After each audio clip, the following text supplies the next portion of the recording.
Hi everyone, and welcome to my garden. We are in the end of December, and to tell you a little bit about who I am, my name is Maude and Keith is my garden cat. We garden in a coastal climate.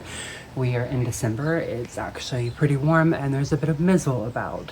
One of the things that I wanted to kind of share with everyone is what the garden looks like towards the end of December. We haven't really officially hit winter, I don't think. I mean, technically we are, but it doesn't feel like it. Anyways, one of the things that I want to do is kind of take you on the journey and show you some of the things that is either still in flower or I think is still looking prime at this time of the year. Okay, before I rush off, there's a couple of things that I think it's worth going over. Number one, before we get into the video, there is something that I would like to point out. So the garden that we're in, we've only owned for about 3 years now. The back was something that we started doing probably about 2 years ago, and it was just little bits and pieces here and there. And then last year and this year, it's just snowballed. So there are, I think, almost 40 trees back here. So there's a couple of things that I wanted in our garden. So I wanted it to be a woodland garden. I wanted there to be a pond area. I wanted there to be space to grow vegetables. So looking at like kind of kitchen potager. I wanted chickens. I wanted bees. I wanted a patio to sit around, and I also wanted a chicken coop. So there's a lot going on in a small space, or what I'm hoping will eventually happen over time. So the stuff that we're going through, a lot of it's quite new. So it's probably within its infancy in terms of kind of mature size. So I think one of the things that I'm having to kind of hold myself back on is understanding, now that I've got it in ground, how big is it going to get? How do I maintain it? What does that look like? And there's a lot of what I call foundation plants kind of along this back fence area and towards the back, and those are some of the ones that I'll be taking you through. Number two, I do not like being on camera, so this feels very awkward for me. But I think it's important because I do want to share the space, and maybe there's someone that either is in a situation where they really like to garden and they like plants, or like the idea of it, or they want to learn, but maybe they're not in a space where they can, or maybe you're in a position that we were in 2 years ago and you don't really know where to start. And one of the things that I used a lot of while I was kind of in that holding period before we could do something here is looking at YouTube videos, books. I think I've seen about every garden channel you can see, and every chicken coop build that you can probably look at on YouTube. So, you know, there's that. And it was a really good thing a good activity or exercise to do, because it gave me plenty of time to kind of plan. Some of the purchases that we have in the garden were spur of the moment. So we kind of bought them because we were in the garden center and we absolutely liked them. And I think there's something to be said for that. I think sometimes when you're looking at some of these videos, or you're watching how other people do it, you think that they're the experts and you've got to be really regimented and plan and have a design concept. And I do think some of that is true, but I think that there is an element of fun to just kind of go to the garden center, find something that you like, and kind of make it work in your space. So that's kind of the main part of it. The other thing is that we're in the southwest of the UK coast, and we grow in a USDA equivalent kind of zone 9. We have probably more moisture. As you can see, it's really overcast and there's quite a lot of rain. Does mean that one of the main pests that we deal with are slugs. So this year has been an incredible feat to kind of stay on top of the slugs, especially without using chemicals. So I could probably do a montage video of all the plants that didn't make it that I purchased, and it's really sad, so I don't think I'm going to do that. So the weather, we get pretty warm during the summer, pretty mild winters. I mean, we don't have any snow on the ground, and it's towards the end of December going into January.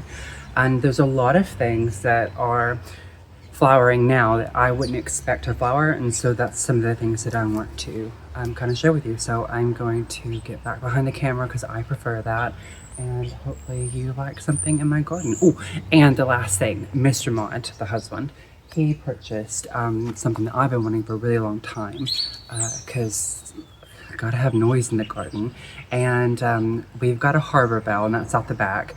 And because we live in a coastal area, we get a lot of wind, so I didn't want I always wanted wind chimes or something a lot heavier.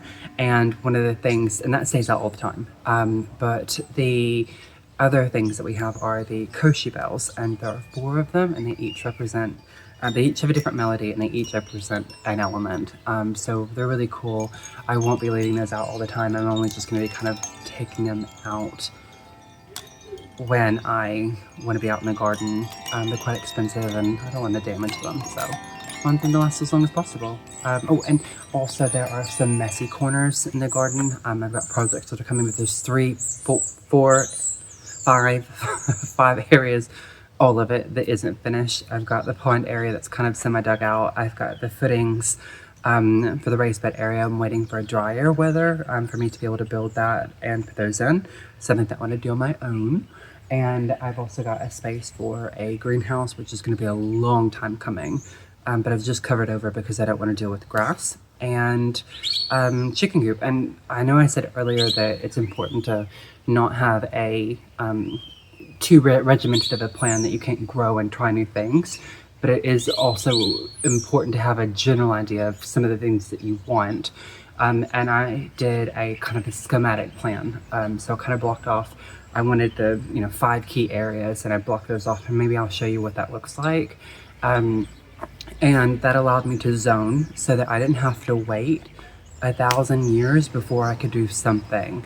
Like the pond area, I could roughly have that mapped out, and it might be backwards to doing it, but what it's useful for is that I was able to go ahead and get some of those plants as I came across them and was inspired because I knew I had a place for them.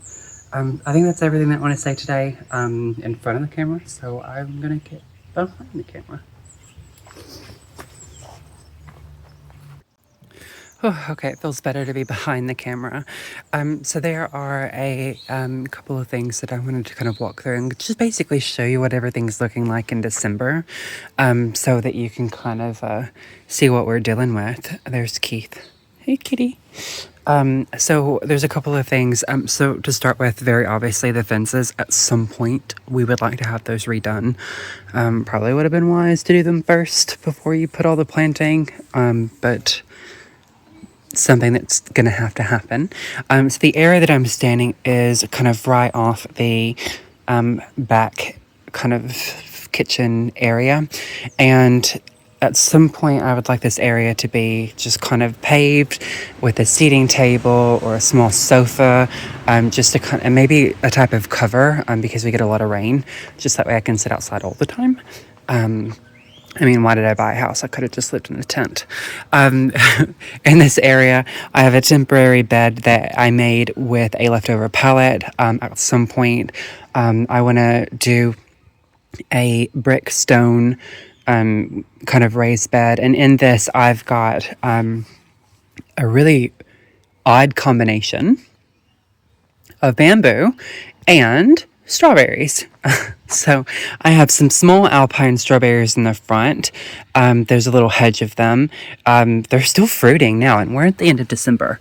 I think some people don't like these because they're really small, and they want those big kind of like grocery store strawberries, but these are tiny and they pack a punch and wonderful. Look, these little alpine strawberries are still blooming now, which is incredible. And I have some bigger strawberries, and I think they're called Summer Delight. These are grocery store strawberries, and I grew one in hydroponics from seed, which was really cool.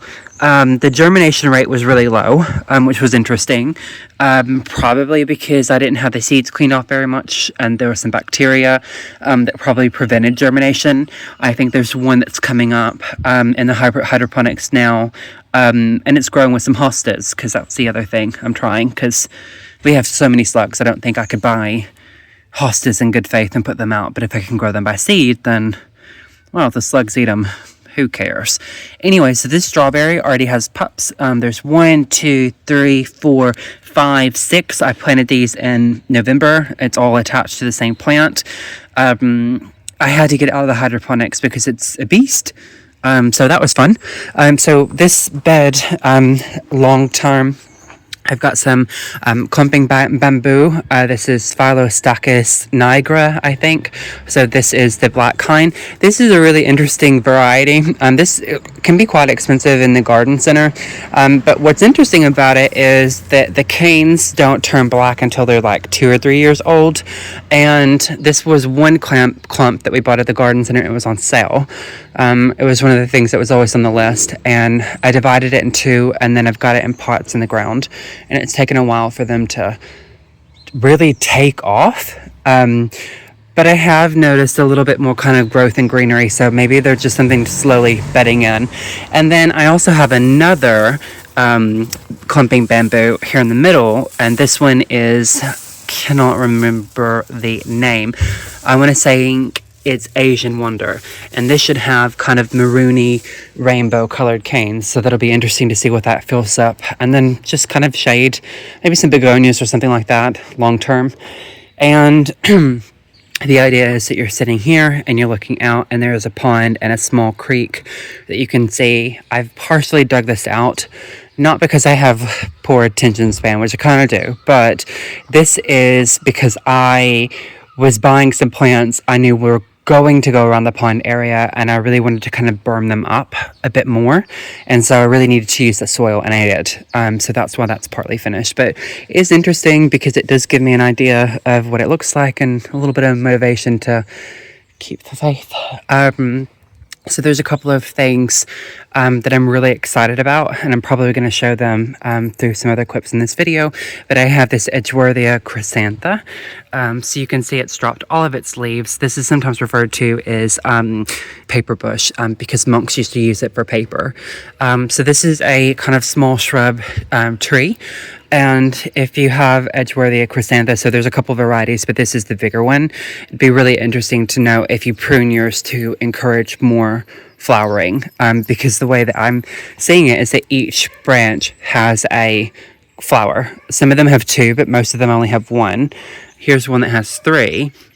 So is that something that they'll eventually all develop three? I don't know. So it'll be interesting to see. Highly fragrant, beautiful. It looks like it's getting ready to start flowering. So, winter, January, February, March time. And I'm really excited. It'll be a perfect place to sit here and smell. It's intoxicating. And this one was actually in honor of my grandpa. I wanted something that smelled sweet, and that's what I've done. And I've got 3 Dicksonia antarcticas, which are the tree ferns, that, the really, really big ones. Obviously, these, I'll be 190 years old before these are of a massive size. But it's a really, really good, hardy, look at that. How amazing is that? So I really love this texture. And then inside this, I've got it mixed with Afasia japonica. This one's called Green Fingers. I didn't know this was a variety. So this is one of those things where it's, like I said, it's nice to have a plan, but sometimes something comes along and you go, oh, that's interesting. And this is one of those. And we were in a garden center, obviously. And I always wanted the Fatsia japonica, the bigger one, or the spider webs, because I'd seen those, but I'd never seen green fingers. And I love the leaf. And actually, it's a really nice kind of leaf combo texture. I also have a conifer here too. And then in the back, I've got what's probably eventually going to be a rather large phormium. This one I grew by seed. So my friend Anna had this growing in her house, and she gave me some dried seeds, and it was the first thing I planted when we moved here, and really, really slow to start. And in fact, this is the first time it's starting to look like this. So this is really exciting. Obviously something's been nibbling on it, but again, it's a nice kind of texture. And then you're going to see some dodgy staking, so apologies in advance. But the next thing I'm going to talk about is this one here. So this is a redbud, and this is a last year's birthday present, actually. I have a habit of asking for trees for my birthday. This is something, I love redbuds. I didn't know that this one existed, and, I had to get it. I'm going to pop the name on the screen rather than murdering the pronunciation. But this is a Chinese redbud, and it has white blooms on it. And it's a very prolific bloomer. All of these little guys here are all going to have flower buds on them. Now we get a lot of wind. So this is why it's kind of staked in this way, which is not the proper way of staking trees, but it's working for me, okay? So there's something to be said for that. This tree is going to get a little bit taller, so probably just about here from a mature size. And I plan on keeping the canopy I want it to kind of curve over in like a natural arch. So I think it's going to be perfect. What was also interesting to note about this variety is that it kept its leaves on well into December. So there's still a few leaves on it. So that was interesting. So, it probably harkens to the fact that it's a colder climate. Now this bed is not complete. The shrubs are going to be staying primarily. And there's a few movements, and that's something that I'm going to do at the end of spring, I think. Look, there's Keith. And this bed is kind of a catch-all at the minute, but there are some things that are staying. So I have some crocosmia and the kind of back starting to poke through. I've got some spring bulbs that you may have seen me plant kind of throughout here. And a couple of things that are staying. Okay, so this one, which I need to cut back, is Papillon, I think. Which is a type of Gara. But what's interesting about this one is it's really late flowering season. It was flowering up to the beginning of December, and it was beautiful little white flowers. And this is one that I'm going to take divisions and cuttings off of, and I want to fill through. I really like the airiness of it. I'll put a picture on the screen. And I've got a few other things. There's kind of a small hebe that's in flower, just poking through there, which won't get much bigger. Again, that's kind of a holding space. I've got some lilies here that kind of died back. So it'll be interesting to see if these come. Oh, look. See, I said it's hard to deal with these slugs. And there's one there. Oh, God. All right, you can stay there. Okay. One of the things that is staying in this bed is this Deodora cedar. So I wanted an evergreen, and this is one of those. So I think it's called Deodora cedarus or something. But this one is beautiful when the moisture catches. I mean, look how beautiful that is. Isn't that fun? Really nice. And this is a really big tree, okay? So that gave me, and it's quite vigorous, in that we bought it at the beginning of this year, and it was only this tall, and it's grown that much in a year, which is kind of scary.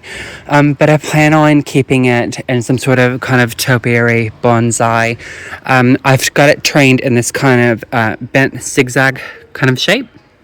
I want it to get over here, and then I'm going to weight it and pull it down so that it kind of hangs over the pond. I'm not sure how I plan on shaping this, but I'm enjoying it. The other things that's staying, and indeed I want more of, is this St. John's wort. So I'll show you a picture of what this looks like on flower. It's got these really lovely kind of flat, kind of black, maroony, purple berries, and these really nice kind of cinnabar stems, and an evergreen foliage. St. John worts are, or not Helenium, Hypericum.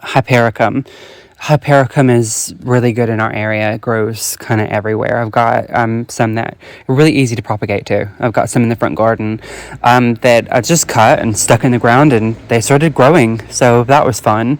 I've not tried growing them by seed before, but this variety has a much smaller flower. It's kind of dark purpley edges to a orange-yellow center. I want more of this scattered throughout this bed. One of the main things that is staying in this bed is osmanthus burkwoodii. So osmanthus is a flowering evergreen shrub. My goal long term is to make some osmanthus wine. This will get probably 1 meter by 1 meter, and I plan on keeping it compact and roundish. But it's a nice kind of flowering shrub when not everything is in flower. I also have a fuchsia. Fuchsia. This is a fuchsia. It's a really interesting variety. I'll show you what a picture of what that looks like. Beautiful flowers. This is overwintering. And then I also have a really, really beautiful Japanese acer here, which looks like it's doing well. It's also quite vigorous and it's put on quite a lot of growth since we put it in ground at the beginning of January. So it's been in ground almost a year now. This one is called Dancing Peacock. I cannot remember I can remember it, but I always murder the pronunciation. One of the other things that's probably staying is this cryptomeria. So it's this little mushroom. It's got really nice kind of foliage. It's evergreen. It changes color. It's a really nice texture. And believe it or not, there's some cranberry vines that are kind of scattered through here. There is some Ogon grass here. It's this lovely kind of chartreusey lemon color. I love that color. And I'm kind of putting it on either side of the creek. So that's going to stay. You only need to buy one plant. 2 years, and I have all of these and about 15 more over there. So it's really, really good value for money, and it does well in shade. It can handle some sun. It's just a really good plant.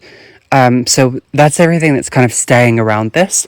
I also have what's called a Thujaopsis dobrata, and this is a really, really fun conifer. It would get 40,000 million feet tall if I let it. I plan on keeping this in a more rounded shape. I think this one is called Aurea, so it's got a bit of variegation to it, and so that's staying.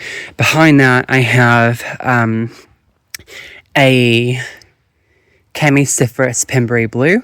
It's a beautiful evergreen, and it's got a very soft texture.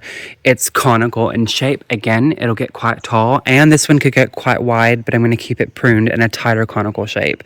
Very few things can handle this placement in that east, west, winter sun further back. So this is in shade, and it's doing really well. So knock on wood, that's staying. Obviously, the ferns are staying. There's some Pieris japonica in the back, and I've left some gaps, so still have some spaces to fill. But honestly, I'm happy with how everything looks now. The next thing I have up against the fence, this one is called a wattle. The scientific name I'll put on the screen. It's covered, or a powder puff tree. Sometimes they call it a mimosa. It's got quite a lot of common names, but there's 1,000 different mimosas. It's a sensitive touch plant, so when you touch it, some of the leaves kind of fold back. But what's really cool about this one is that it, again, would get 50,000 million feet tall. But it's a very vigorous grower, and that's kind of giving me some freedom to try something different. So what I'm trying to do is train this in an interesting shape. So you can see it's going this way, down, it'll carry back up, and then get over to the edge worthier, and then something along the top of here. And it's got winter spring flowers on it. It says full sun, but it's taken a partly shady position, and it hasn't suffered at all. If I look at it up close, you can see the little formation of those little powder puffs. I want to say this one's from Australia or New Zealand. Very vigorous. You see it in the garden center, I think, around spring, Easter time, and it's usually in flower. So the reason why I haven't cut this back any further is because I want to see how it's growing, and I don't want to miss out on any of the flowers, so I'm leaving that. So that's everything around this area that's really kind of changing. So we still have some greenery, even though it's December. Still have some things that it's out to flower. And as we come to the end of this, I have a Daphne. This one's called Perfume Princess. This one is a really cool plant. I've talked about this one, I think, in another video, with loads of buds all coming out all over it. So long may this continue. The smell is just amazing. We've got an emerald lace acer that's kind of going over this canopy. This is the bed that's probably going to be changing the most, this one and this one. And what's ironic is that these were one of the first beds that I put together. I have got a whole bunch of trees across this back space. that will fill in over time, that will give us some good height and some good year-round color. And in that back border or that back layer, I've put things that have either a nice texture or a nice flower or have a prime moment in the year. So we've got something in spring in flower, we have things later in spring. There's the Chiara japonica, which actually shouldn't even be flowering right now, which is just insane, but it's covered in buds, and it's this really lovely, buttery, cheerful yellow. So this one is the double flower. So I'm probably not the best for pollinators, but sometimes you gotta have something for yourself. You have some epimediums. So this one is, I've got two. This variety I'll have to put on the screen is a little bit more robust. It's a deciduous, but it's got this lovely foliage. It's used as a ground cover. You can just cut it further back and it'll pop up. It'll be interesting to see. This is my second time planting it. I think I had it planted in the wrong place, wrong soil location, etc. So it'll be interesting to see how this kind of fills in. Hi, Keith. So the cyclamen is still blooming. They've been blooming since the beginning of, well, since before November, and they're still growing. I'm trying to keep an eye on these because these have a really interesting habit in that how they spread, I don't know if you can see, how they spread is that once it's done flowering, the little kind of seed head tucks in and it curls down and it drags it into the soil. How fun is that? But this blue and the red of the Miner's Merlot and this kind of color is really eye-catching and dramatic in the garden. And you may have seen me setting up these Koshi bells.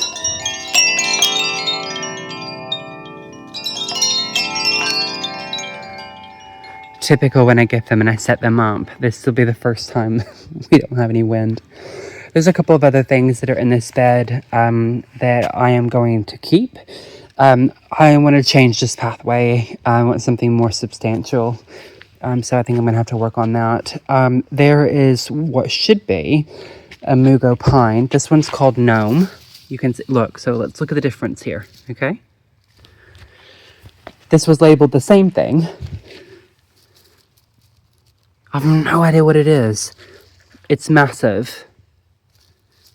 I think it's a pine tree. I think it's an actual tree.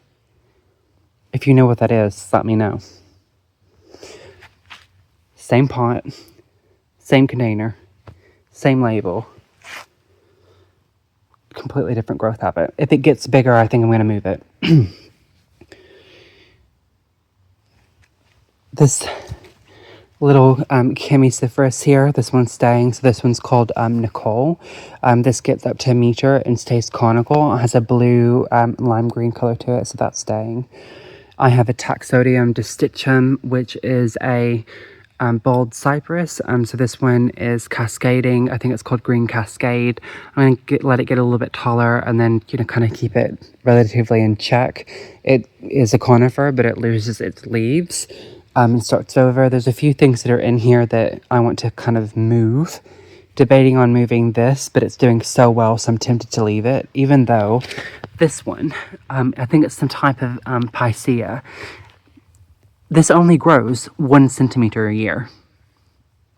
And when I originally planted this area, that was the end of the bed, and I've made the bed substantially wider. So I'm not sure if I'm going to move it or if I'm just going to leave it. It seems happy. I've moved it about 4 times. I hate to do it again. And it's December, and I still have this guy, some osteoperamums. I've got 2 of these, and it looks like I've got quite a lot of new growth, actually. Something's also eating it, but this one's called 3D Coconut. There's 2 of these. I lost one. I had 3 of them. I lost one because Keith was weighing on it.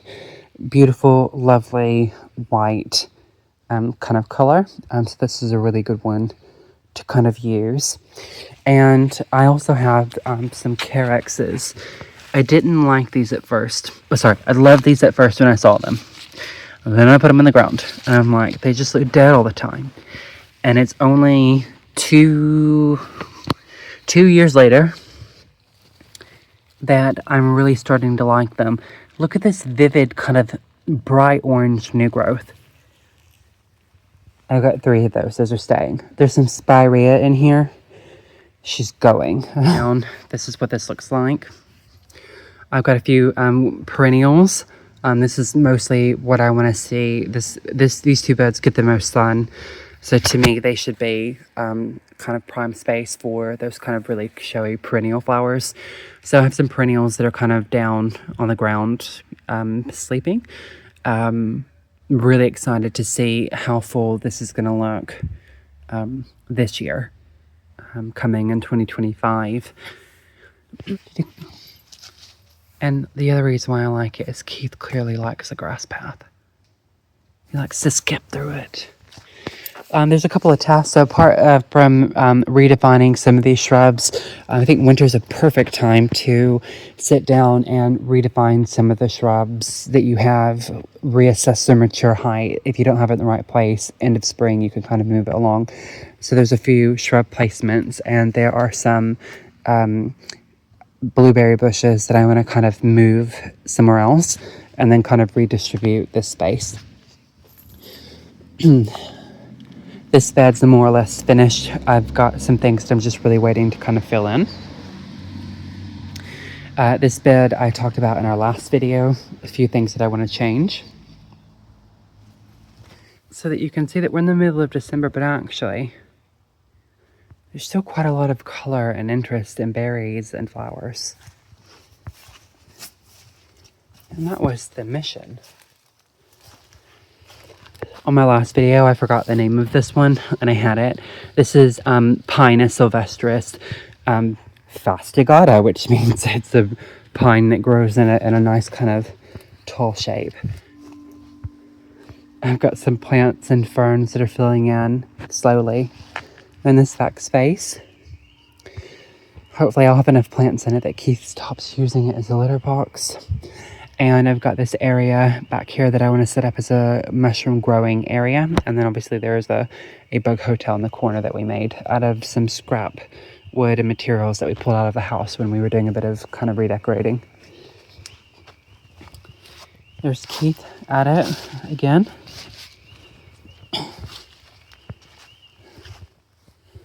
So again, you can see the color that we have. Yeah.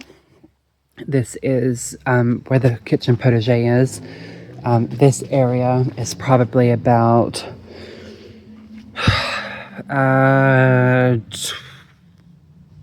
25 by 25. It's quite a big space. And there's going to be a walkway here. You can go that way, get to the greenhouse. On the other side of this, it steps down, and these are all raised beds. And there's going to be a really massive one here, one along here with fruit trees and fig trees. And you can walk along, small seating area. And then where this gray is, there'll be an opening.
comes Keith. Come here. Come here. Where you been? You're supposed to stay in the garden. Not run around. Not run around. Anyways, everyone, this is Keith. You'll probably see him in the video. You're wet and muddy. Anyway, so thank you for watching, and see you later. Good timing, dude.